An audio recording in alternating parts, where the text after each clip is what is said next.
So we finally took delivery of our new boat. It's gonna be driving through a lot of really fishy areas. There you go. Got a little donkey action going there. Pretty amazing to see the amount of life that is around. Ooh, this one feels like it's a good one. I totally expected to catch big yellowfin when coming out to Louisiana. But what I didn't expect to see is the blackfin tunas and how big they were. My name is Hussainy. I grew up in Southern California and now operate one of the largest sport fishing websites in the world. Just another day at the office. My office, not yours. I'm Rush Maltz. I got you. What you seeing? Florida Keys native and career fishing guide for the past 20 years. Fish. When I come out to California, you can let me catch all the 300-pound tunas. Our passion is our profession, and we know there's more to fishing than just the catch. There's a good mark right there. That's what I like to see. That's the one! He's not superstitious because that's bad luck. Woo! All right, get with him, come with him. We explore the people, places, and species that make up the culture of fishing.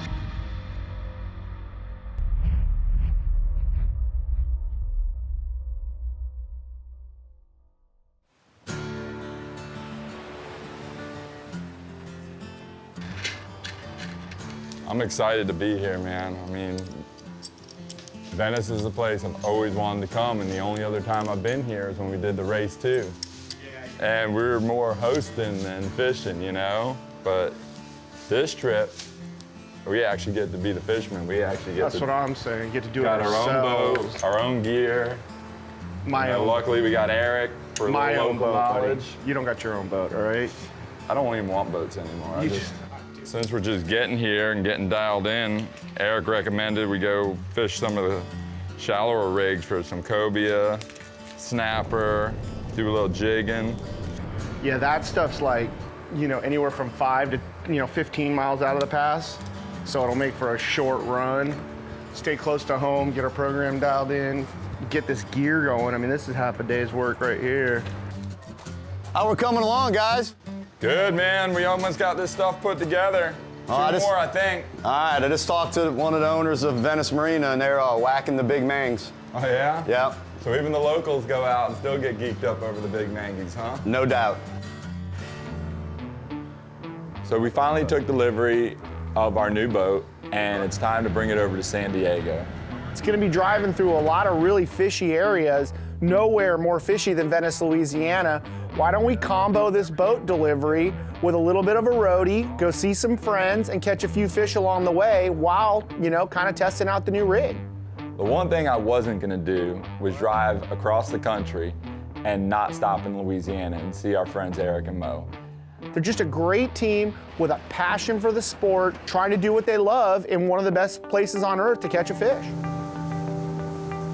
Day one, we want to kind of put the boat through its paces, but you obviously don't want to run 100 miles offshore. There, I see him flipping again, right on that edge. The bait program in Louisiana is pretty similar to the Florida program.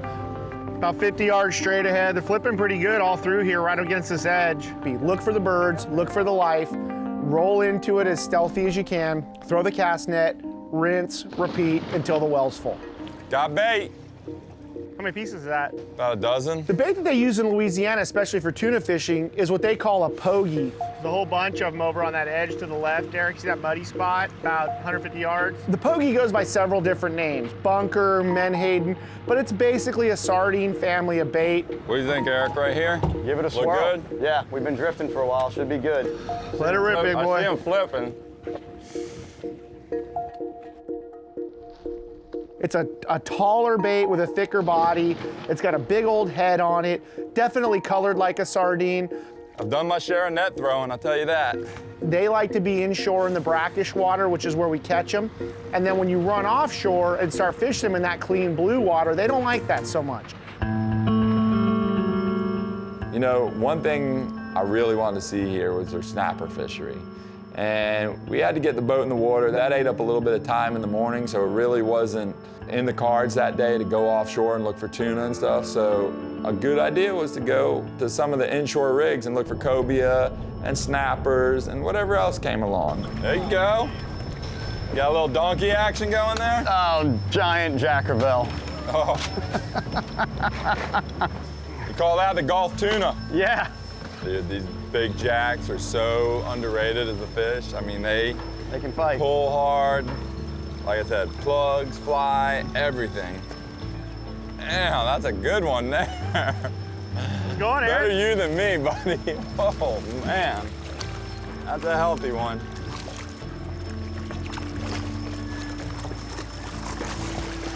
That was a full grown. That's a croaker right there, you hear him? They're big. Oh, yeah. Big and nasty. You guys can pretty much grow everything big out here, though, don't you? Yeah, they get bigger than that. But that's a good one, though. That is a good one. They are fun in shallow water with light gear, like throwing plugs at them. Absolutely, man. They just pile on it. Nothing wrong with them. Nothing wrong with them at all. Nah. All right, buddy, we're gonna let you go.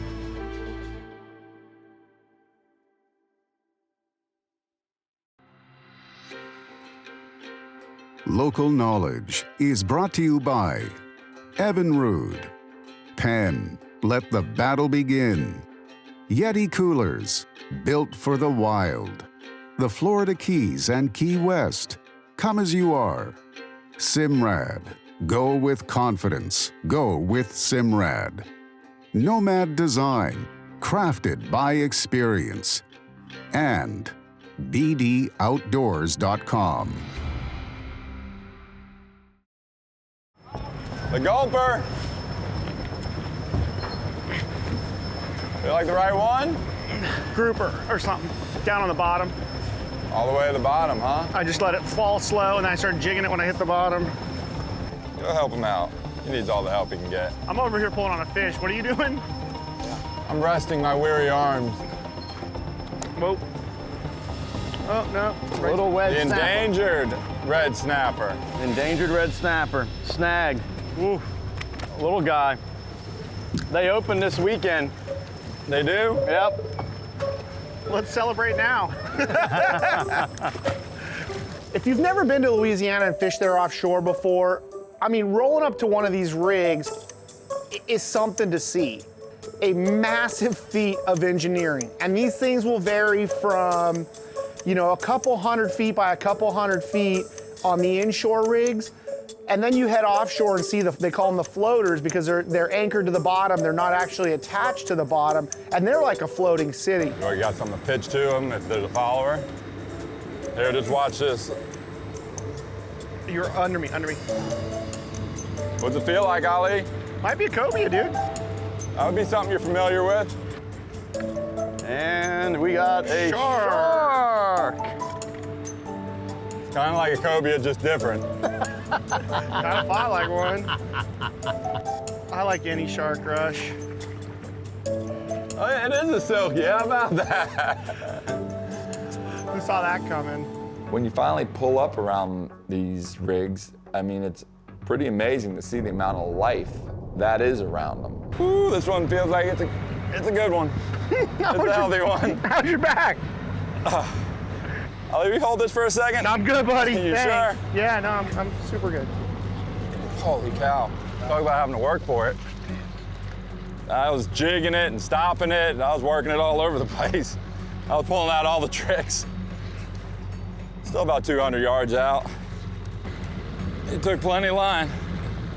Plenty of You line. get you for like half a spool, huh? Woo. Come on, big girl. Blackened amberjack. He's a good one. Oh, Jesus. Yeah, say that again.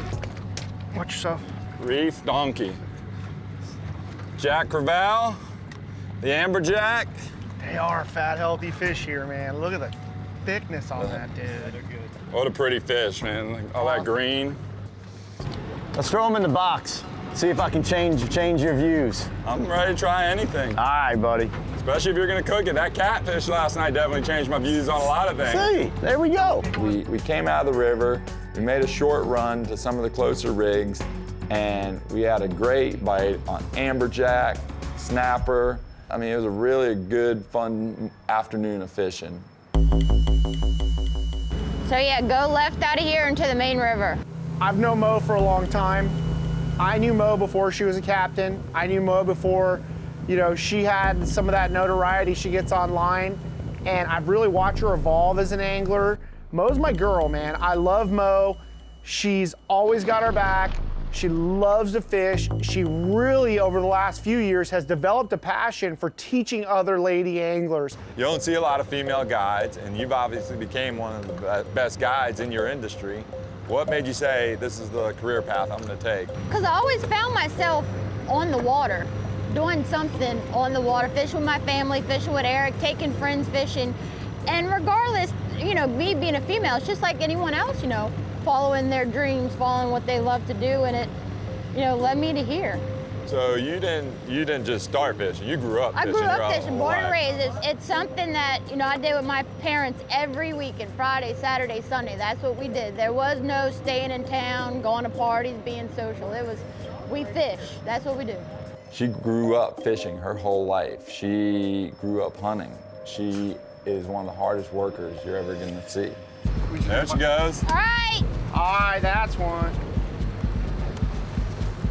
Nice work, Mo.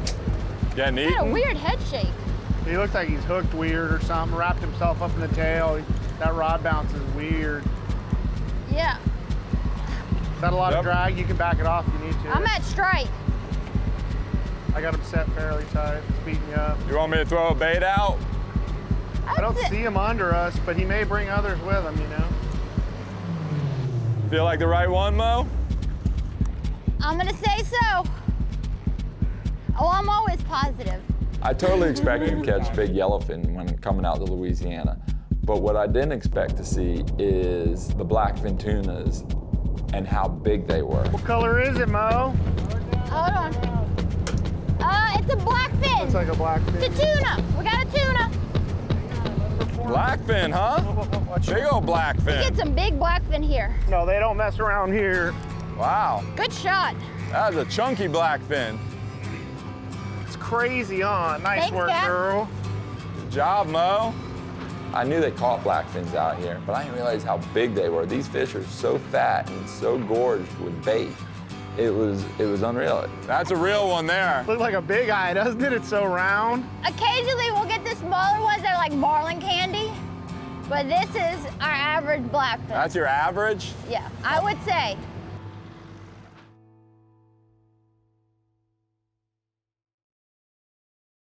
I'm bit. Not running off though, huh? No. Still get you out of. Might Still be, marking them down around. All right. might be the right one. Are you tight? I'm tight. You hooked up, Reggie? I'm tight. Not acting too tuna-ish, it's kind Get a of little tail beat. coming up high. Uh-oh. You know, for me, it was really a learning experience because I know what my fish look like on my meter in my boat. They're still down there, Mo, 50. Looks like a tuna. It's swimming a little, but so did that Not last close shark. to the rig like that. But here I am in a brand new boat in brand new waters with different fish. And I was trying to figure out on this new Simrad gear, you know, what does a yellowfin look like? What does an amberjack look like? What does bait look like? And most importantly, what does that yellowfin look like? That's our target species.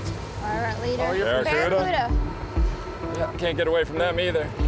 You got a lot of those in the Keys, huh? Woo. Capitan. Come here, buddy. Trust me, dude, I don't want to stick my hand in there either. I love this part. Raise your hand if you want to grab the cuda with no gloves.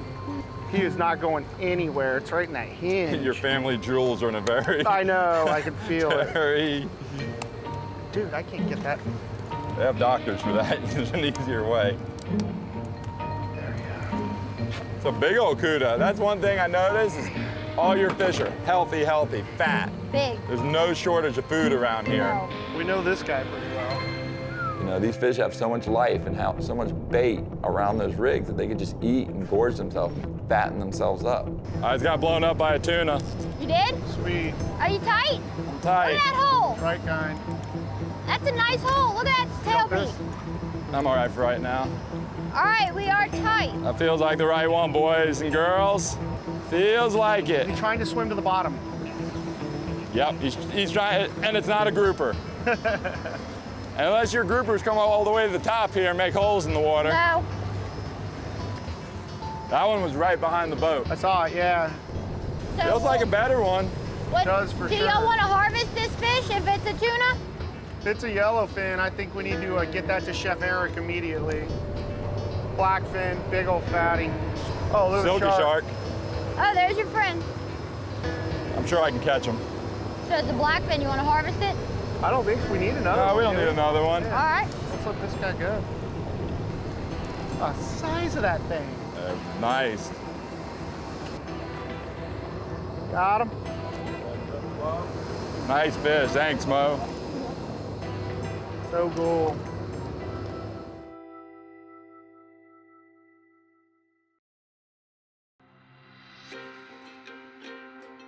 Local knowledge is brought to you by Andros Boat Works. Adventure never ends. Mustad Hooks, defining fishing hooks since 1877. AFTCO, the American Fishing Tackle Company.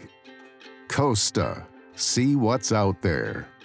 Seakeeper, once you feel it, you'll never boat without it. Sea Deck, your boat deserves Sea Deck. Fleer, the world's sixth sense. And by Casa Vieja Lodge. Experience 5-star angling in tropical Guatemala. Here they come. Got him. Yeah. Yep. Good big fish. This isn't blackfins. You know, just like any fishery, there's a couple different ways to skin a cat. And in this case, you know, we wanted to get that tuna, and we saw fish up high in the water column for the majority of the morning, but they just weren't biting. Come up higher and higher and higher.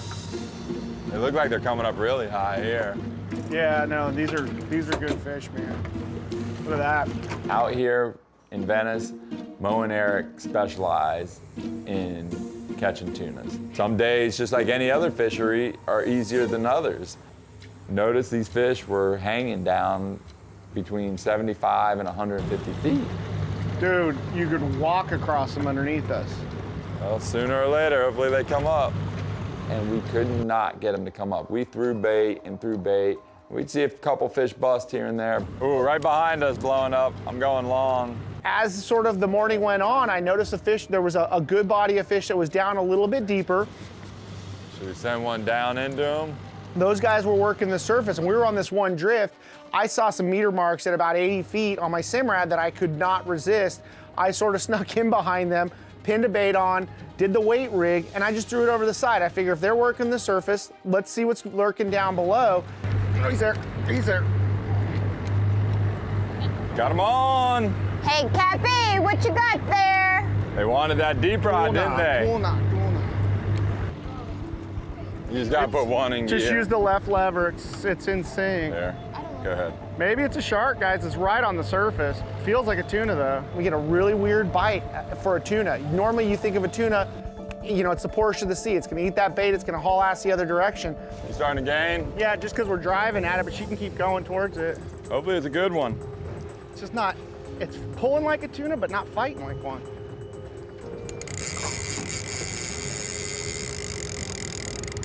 Come on, be a nice yellowfin.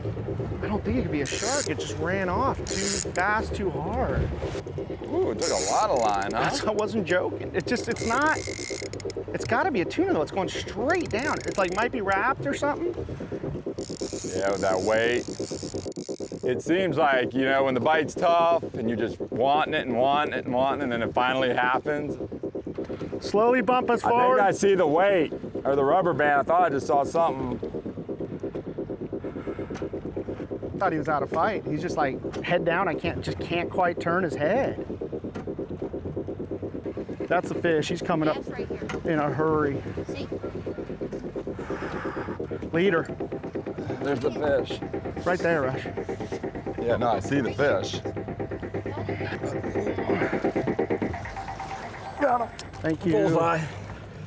Yeah! That's what we were after, dude! That's my Nice girl. fish. Nice work. Nice work. Go ahead. All right, one. Walk him to the back. Watch it gel coat with the hooks. Oh, that's a nice fish.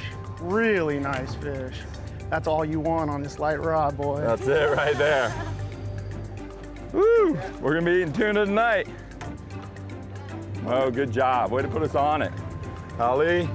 Good job on grabbing the rod. Yeah, no kidding. Who put the rod out? That's it, 4th quarter.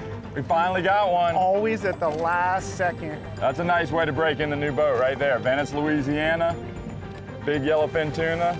The first leg of this journey was to get this boat halfway across the country. And stopping at Eric and Moe's, getting some good food, some good fishing, was a great stop and a great pit stop. But that's not the final destination. You know, we were stoked. We got our new boat. We all met up in Louisiana. We caught some fish. We proved that the boat works. Motors ran great. Boat performed great. And now it's time to hit the road and sort of finish this journey. And what that meant was trekking the last 1,800 miles to San Diego, putting it in the water, and it's time to put it through its paces on the West Coast right at the beginning of our season. We're all excited and ready to rock and see what this boat can do on the West Coast.